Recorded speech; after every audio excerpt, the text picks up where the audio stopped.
Flory Models daily vlog. Here we are on Wednesday the 6th of January 2016. Still getting used to saying it and writing it. Today, well, to be honest, I've been doing lots of other bits and pieces. Haven't spent too much time down here, but what I've been doing is mocking up exactly how we're going to do the trench run, which is my sort of final part to the actual Star Wars things we said. Didn't get as many done as I liked. You know, quite frankly, I would have done a lot. But definitely, I've done everything I set out to do in the early stages. The Stormtrooper ones, we've been working on the editing for that. It's going to be a two-parter.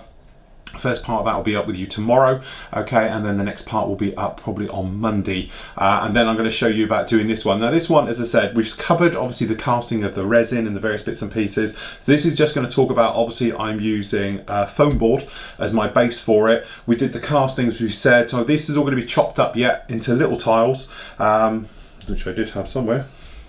The little small ones, where have I done with it? Have I made a pattern? Oh, yeah, we have.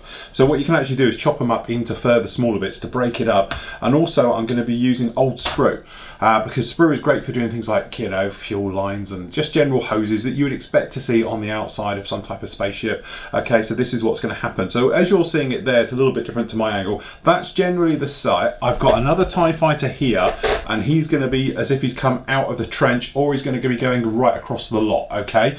I might put the Y-wing on it as well, as if they're flying over the top of the trench, higher and away. So you've got two scenes on. You've got the chase down here, and then above it you've got a TIE fighter and the Y-wing. So what's going to happen is this part here, which isn't secured yet at all, so we can just do this and tip all that off, will come onto the side and be on here.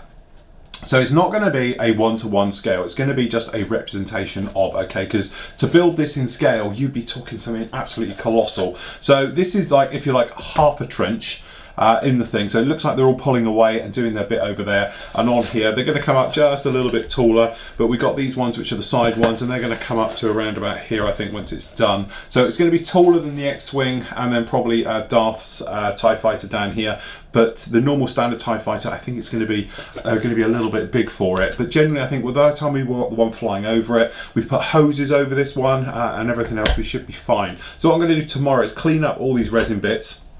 Then what we're going to do is actually going to glue them down onto the actual foam board. We're going to put it into position, everything else, and then we can prime it. Once it's got primer on and we're happy, then what we're going to do is come in then, as I say, loads of sprue, just going to chuck it random all over it and everything, just to give it more sort of, you know, an organic look, for want of a better word. I know it's metal and all the rest of it, but because it would be alive with hosing and various things over it, we want to try and recreate that. And then it's going to be painting it. So it'll be a standard job, paint, washes, airbrush washes onto it, just to save time and everything else like that.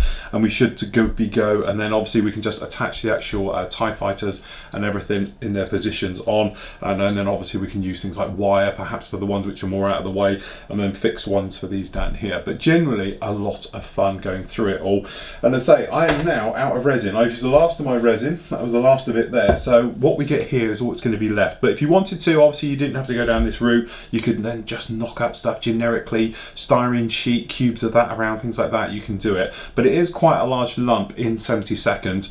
Technically, I know it should probably be double the depth of this. You know, you're probably talking it should be up here somewhere for the actual trench, but you know, just the logistics of doing something like that, the weight of the resin and everything else is going to be a little bit too much. So it's a bit of artistic license on this one, but I think it should work quite well, and it'll look quite cool, I think, once it's absolutely done just like that. So there we go, that's it for today. Nice short and sweet one, and we'll catch you all tomorrow.